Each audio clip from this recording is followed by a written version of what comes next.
Анна Иванова. Но если кому-то не нравятся шаржи, то пусть не участвует в этом. В чем проблема-то? А другим нравится. Меня Слава несколько раз рисовал в Гурзуфе на классах. И потом еще одна девочка-художник, что там была. Нас с мужем двоих на одном листе нарисовала. А потом еще мой краткий портрет. Но вот, честное слово, шаржу я больше рада была, чем наброску портрету, который, к слову, хорошо получился. Я думаю, люди сами могут выбирать, участвовать им в этом аттракционе или нет. В Библии написано: «Кто ест, не уничижай того, кто не ест. И кто не ест, не осуждай того, кто ест, потому что Бог принимает и его». В общем, каждый пусть сам решит, и если на меня нарисовали шарж, то меня точно не нужно защищать. Когда художники собираются вместе, это не только объятия и чая горько-питие за столом. Когда появляется маркер, листы бумаги, все друг на друга начинают рисовать. Это незабываемое просто зрелище. Это всеобщий хохот. Я все время жду, что кто-то на меня нарисует шарж. Это восторг. Рисуйте, прямо здесь можно рисовать. Я, кстати, часто делаю. Смотрю на экран. Телевизор я не смотрю, а какие-то там на YouTube ролики. И рисую шаржи просто на людей. И потом бывает так, что посылаю им, если я знаю этого человека. Ну, а на художнических посиделках в кругу друзей это какое-то событие. И главное, что эти рисунки расходятся, они у всех хранятся. И мне кажется, для меня это очень большая ценность. Они у меня собраны все. И в Фейсбуке у меня есть папочка шаржи, посмотрите, там много чего есть. Я подцепил эту идею рисовать шаржи на открытии у Бато, который этим все время занимается. Мы часто вместе рисовали много раз на всяких открытиях эти шаржи. И потому как люди радуются и ждут этого, мы поняли, что это хорошая идея. И вот этот художнический межсобойчик можно перенести и в зрительскую среду.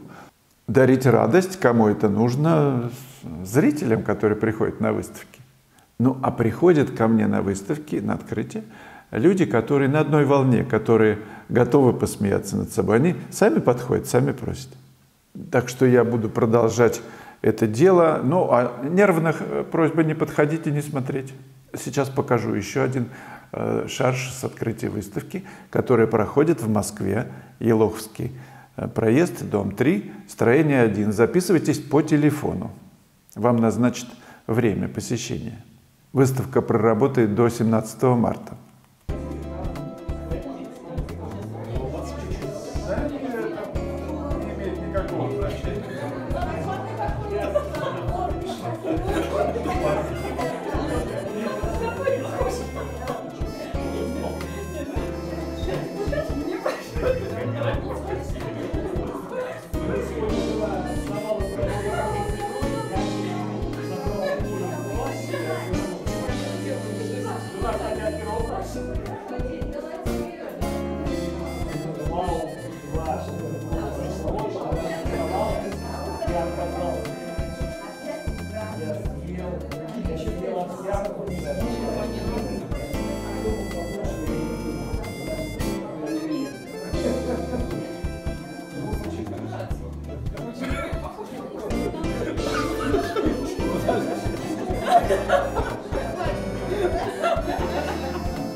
ВН, подскажите, как обрабатывать бумагу и холст перед работой темперой. Да никак не надо обрабатывать, бумагу никак не надо. Просто берите плотную бумагу, может быть даже ватман или какую-то акварельную, можно недорогую. Ну, главное, чтобы она была плотная. Темпера ложится прекрасно и на холст тоже. Немного по-другому, вы просто попробуйте, нужно к этому приспособиться. И ложится темпера на любой грунт, и на акриловый, и на водоэмульсионный. И можно ее прокрывать первые слои, делать такую подготовку, закладывать отношения темперы, а потом писать маслом. Можно писать темперы, например, только черные или с белилами. просто тонально все разложить, это тоже интересно, а потом уже работать цветом, маслом. Темпера уникальный материал, я очень ее люблю. Валерий Беркута. Как вы относитесь к творчеству художников без спецобразования и имеют ли право таковые называться художниками? Ну, какое спецобразование было у Пикассо? По-моему, он только 1 год института там какого-то художнического закончил и бросил это все дело. Но говорят, что его отец учил, так что спецобразование продолжается всю жизнь. Это зависит от нас, где мы учимся, у кого. Может быть, вы учитесь вообще у мастера какого-то, посещаете мастер-классы.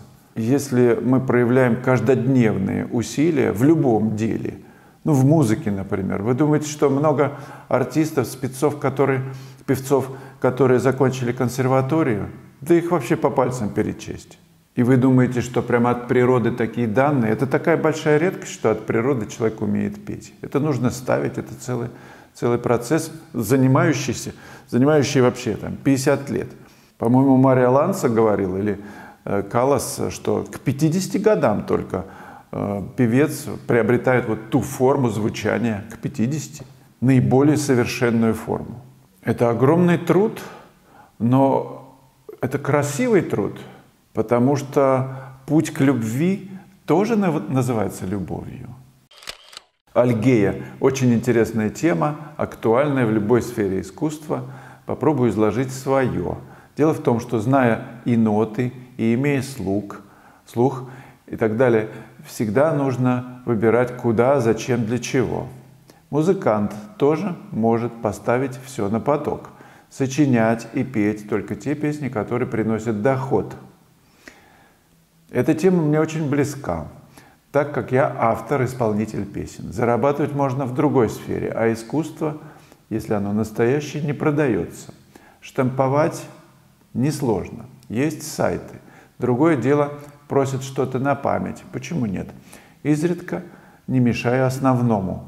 Мы тоже, бывает, спорим, услышав песню, что это рок, бард, фолк, синтез. Слов много придумали. Да, все просто, лишь бы песня была хорошая. Так и в живописи. Ну, почти так.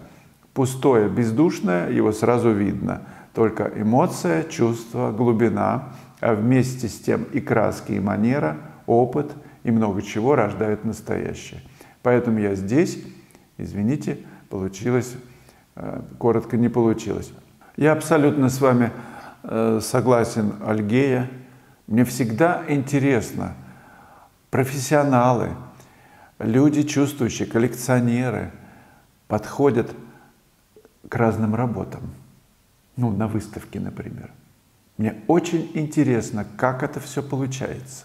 Почему мы все завороженно смотрим на закат или слушаем пение соловья, или любуемся, я не знаю, маргаритками там, и розами, ну, цветами, и почему мы подходим к разным картинам. Закат, соловей – это нечто объективно нравящееся всем. А картины нет. Подойти к работе, к которой никто не подходит, и смотреть, любоваться, быть очарованным ею, здесь какая-то тайна. Ну, согласитесь, это же я подошел, например, да, никто не подходит.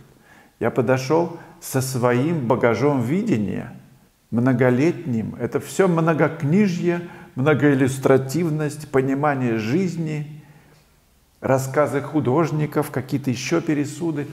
Это интересы всех учителей, которые мне что-то рассказывали, сформировали мое видение, чтобы я к ней подошел и наслаждался. И интересно то, что это видение все время изменяется, оно утончается, куда-то ветвятся куда-то эти ветки, в какие-то стороны уходят. Оно, видение, в бесконечном развитии. Это так интересно. И то, что было раньше, для меня волшебным, хорошим. У меня дома, я мальчиком просыпался, и в спальне висела репродукция Шишкина «Зимний лес». Конечно, она мне очень нравилась.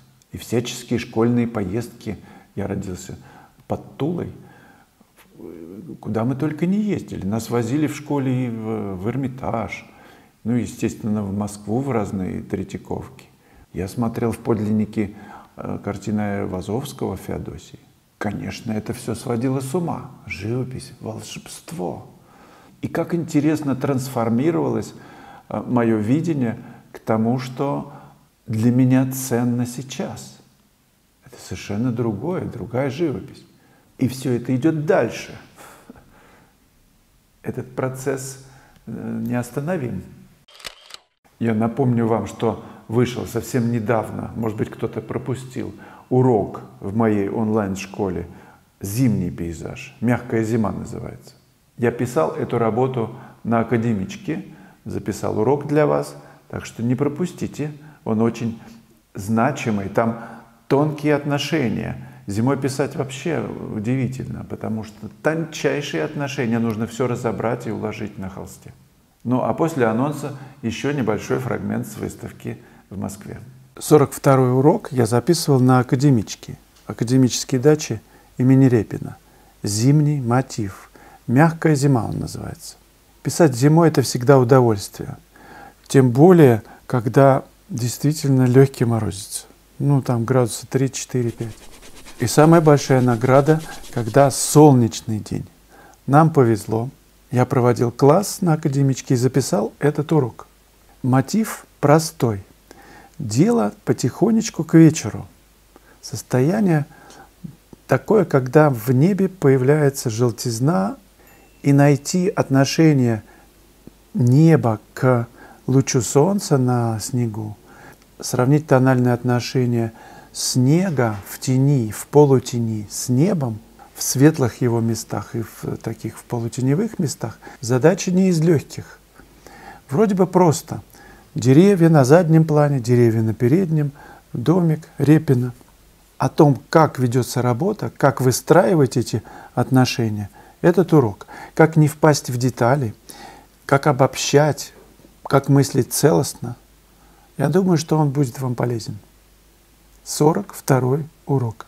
Мягкая зима.